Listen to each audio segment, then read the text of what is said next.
You're born on Komodo Island, tucked away in a hole that feels more like a sauna with no exit. As you crack open that eggshell, you're probably wondering what your mom looks like, except there's nothing here. No mom. You're on your own from the get-go. And that's not even the worst part. You see, in the Komodo dragon world, even your siblings could be your worst enemies. You might be lucky enough to be the first one to hatch. So before you even think about taking your first breath, you've got to get the heck out of there. Fast. Scramble up the nearest tree like your life depends on it, because it quite literally does. You're not just avoiding your siblings, you're dodging hungry adults who wouldn't mind a bite-sized snack like you. To them, you're just a free McNugget.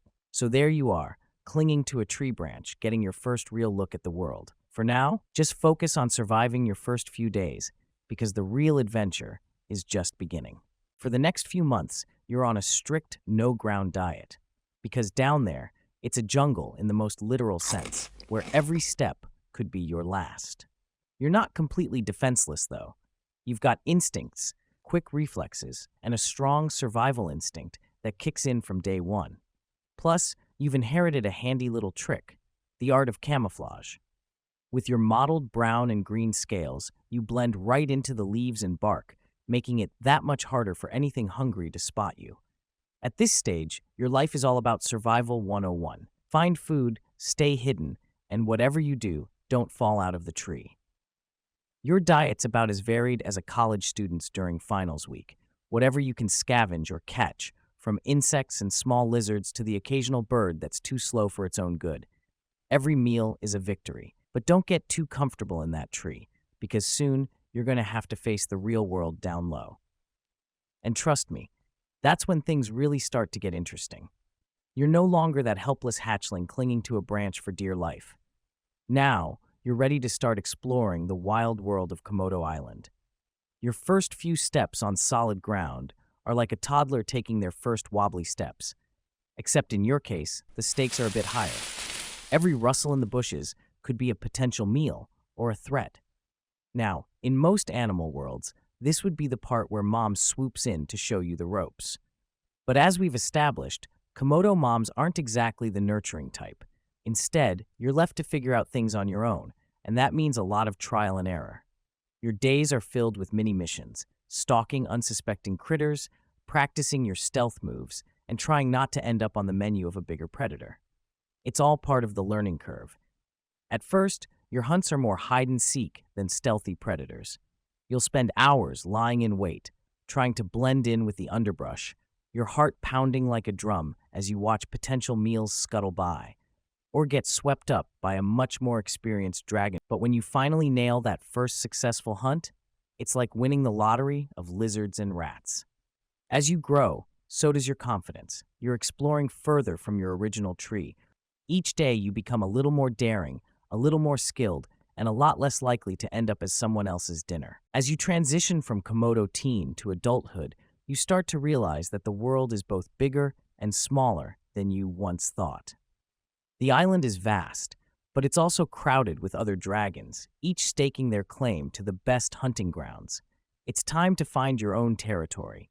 Think of it like moving out of your parents' basement and into your first flat, except your parents never had a basement, and your family's been trying to eat you this whole time.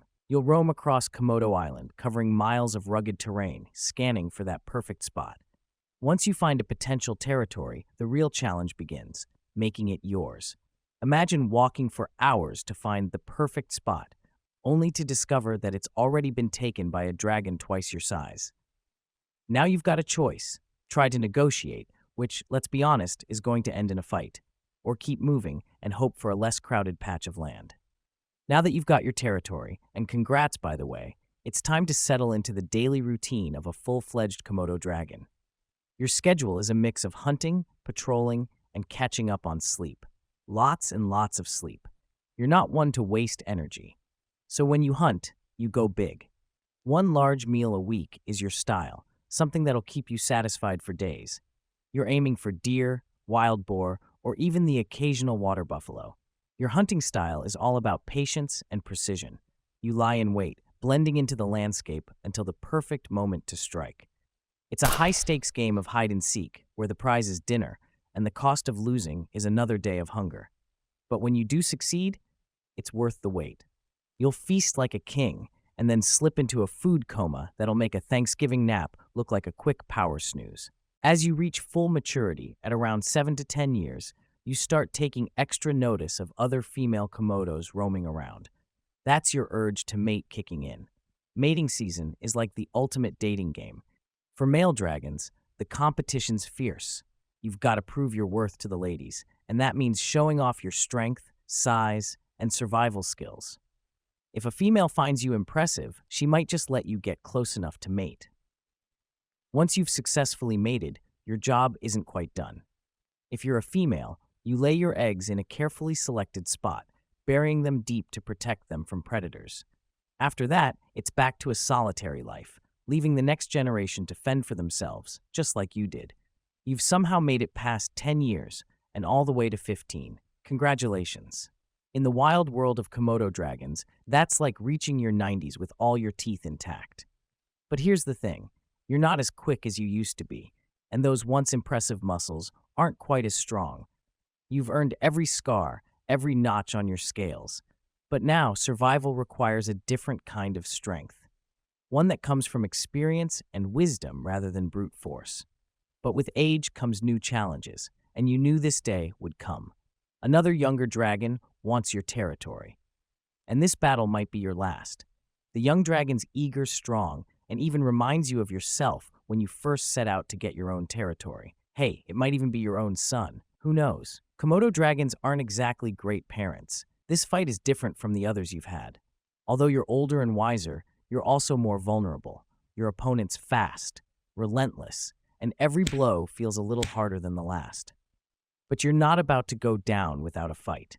You dig deep, drawing on every ounce of strength and every trick you've learned over the years. In the end, it's a close call. Maybe you win, driving the challenger away one last time.